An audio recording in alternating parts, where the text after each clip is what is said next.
Welcome to Section 3, Standard Operating Procedures and Specification Sheets, or SOPs and SPEC Sheets, Implementing Deliberate Practices and Protocol.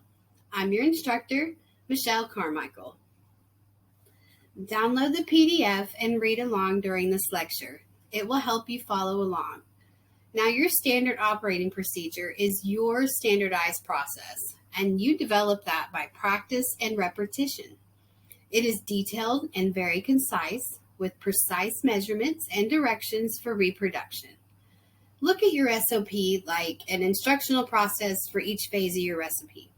If anyone else was to make your recipe, the directions and instructions must be clear and understandable for the reader to follow. The learning outcomes for Section 3 are: 1. You will understand your product's process from start to finish and how your repeated process becomes your SOP. 2. You will connect GMP to your product's process. 3. You will design both your SOP and spec sheets for your GMP binder. And 4. You will realize that an SOP is performing deliberate practices by knowledge acquisition of your product processes. Now, the core concept of Section 3 is performing deliberate practices by knowledge acquisition is your SOP. Now, the beauty of your SOP is that it is your process. Using the external resources I provided for this lesson, read about deliberate practices and how intentionally building repetitive habits will formulate your SOP. Each phase must be carefully dissected, broken down into subphases by A through Z from start to finish. And since GMP requires that you have a very detailed SOP, you will need to spend some time on writing out your processes. Now, the best advice I can give you is to actively take notes and write down your processes when you are actually making your products. This not only helps you remember your steps, but also employs the act of habit building and performing deliberate practices in your protocol. Well, how do you start writing an SOP? So look at your showcase product and break it down by its process. What were the steps you took? Include your prepping, your setting up of your stations, if you have cook time and cooling time, its final packaging process, and your cleaning.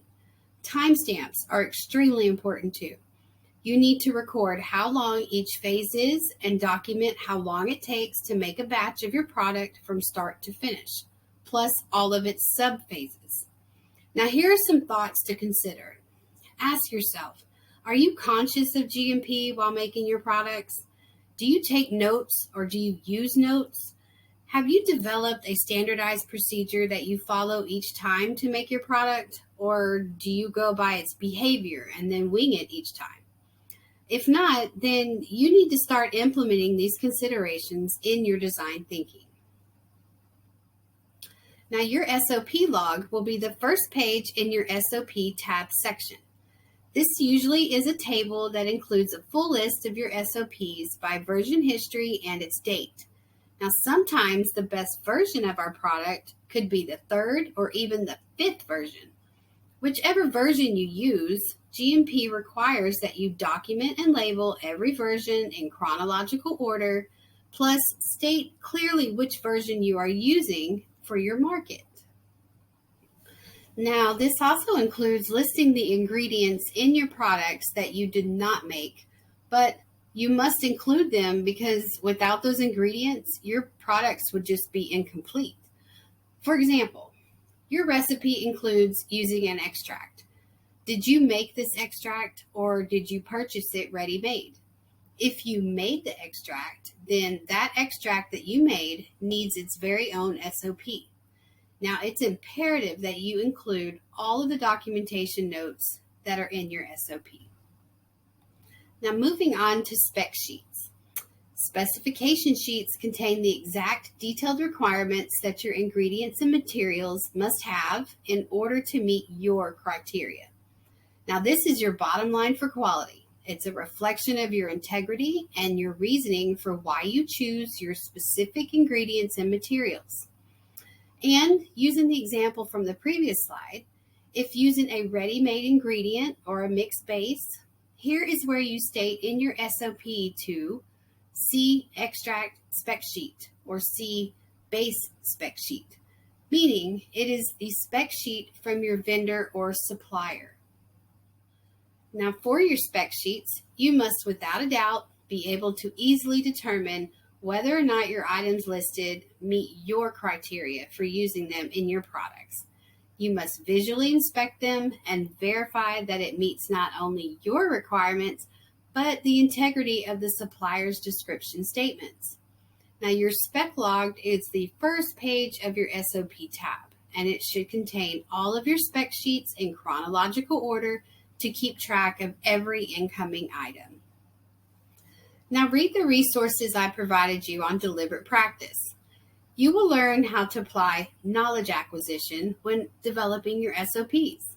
Now, knowledge acquisition means that you know your process, its terminology, your materials, and your ingredients, that you are confident in performing your process, and that you know the behavior of your process.